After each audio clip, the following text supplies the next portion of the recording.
Peggy Anne Salz at the Mobile Marketing Forum in London. I'm speaking with Karim Khalifa, who's the CEO of Digital Republic, which is an advertising agency in the region. You're also on the MMA chair of Middle East and North Africa. So I'd like to start off with some of your observations just about the region. It was a very interesting presentation, but maybe you could tell me a little bit more about the demographics and the usage. Okay. Thank you very much, Peggy.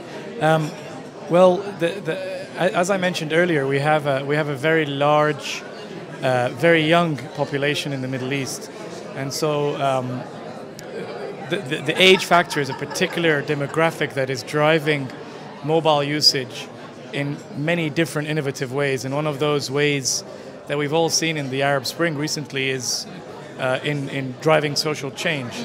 So a very young, very active demographic, which has also typically not had a lot of liberties and a lot of freedoms over the past 20, 30, 40, 50 years.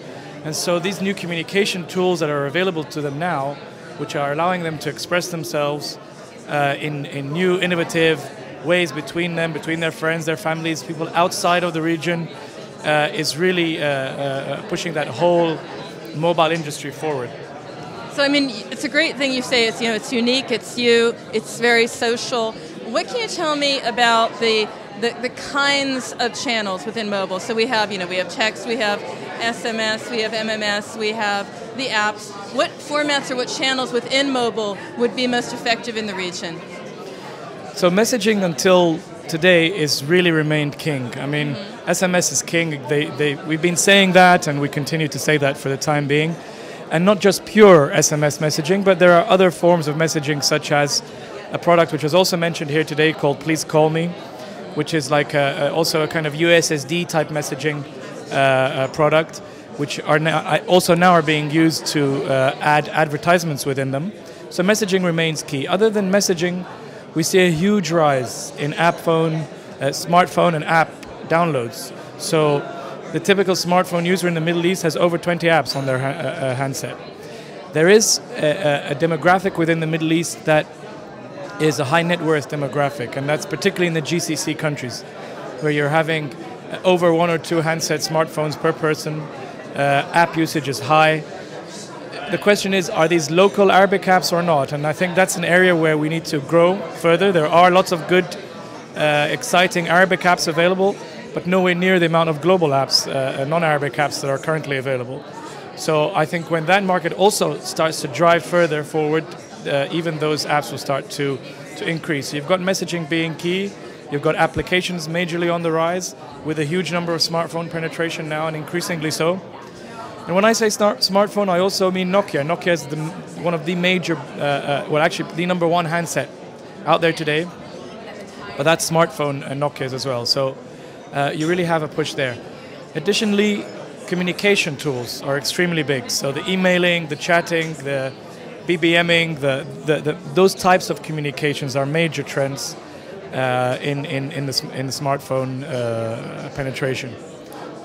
You were talking about the opportunities, the channels. I mean, it's very clear that there's an opportunity there. Perhaps some could even argue untapped. A brand listening in right now, I mean, is there a certain sector of brand that would work better there? Maybe consumer, maybe FMCG, maybe cars, because of the affluent audience, maybe also luxury goods. Where would a brand, or what type of brand would start there? Well, I think there's opportunities across all the different industry sectors, but touching onto the point that you've just mentioned, I think the more affluent, high net worth individuals with the multiple smartphones and so on, with the rich media kind of opportunities available through the smartphone platforms, that definitely the higher end brands, the vehicle brands and so on, the luxury goods, luxury products, luxury fashion products also will have a very good opportunity there. Not forgetting that there is also another wide demographic, which is not necessarily the ultra rich or the ultra net worth, where the messaging, and this is where it still remains king, the messaging platform really is very effective. And that's proven till today to be a very effective medium in terms of its interactivity and in terms of its responsiveness and response rate. So I think, both of these kinds of demographics are covered very well by these two kinds of platforms.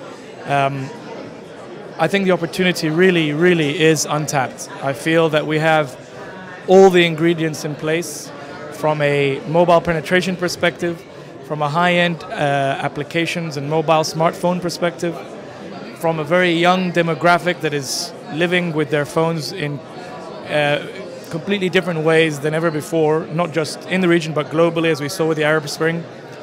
All these factors together are placing the region in as a low-hanging fruit, in my view, for advertisers to come on board. And unlike in more mature markets in this space, the growth was driven in parallel, whereas in the Middle East, all the ingredients are there now. So it's time for the advertisers. It's time to go now.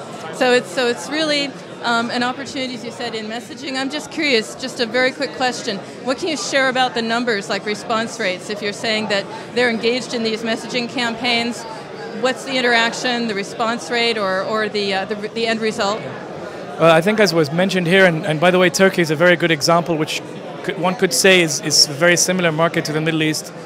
We're talking over 10% CTR, 10% click-throughs on messaging kind of platforms. So it's a very high click-through rate, particularly when there's reward involved, and that reward doesn't have to be cash or physical, but it could be entertainment, it could be any kind of reward that is enticing, and the young demographic is used to and constantly messaging and BBMing and replying to these kind of things, whether it be their friends and so on. So if the brands position it right and make it rewarding and make it fun and make it interactive and interesting, they will get those type of kick-throughs that we've seen in Turkey and other countries.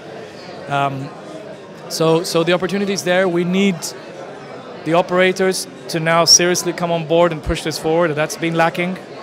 And then we need the brands to, which I think once they see the opportunity and the low-hanging fruit that's presenting itself, I am certain that there will be a skyrocketing growth in this area.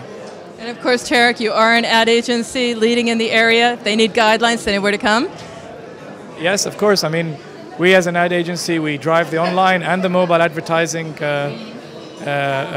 platforms as hard as we can, and that's what we do.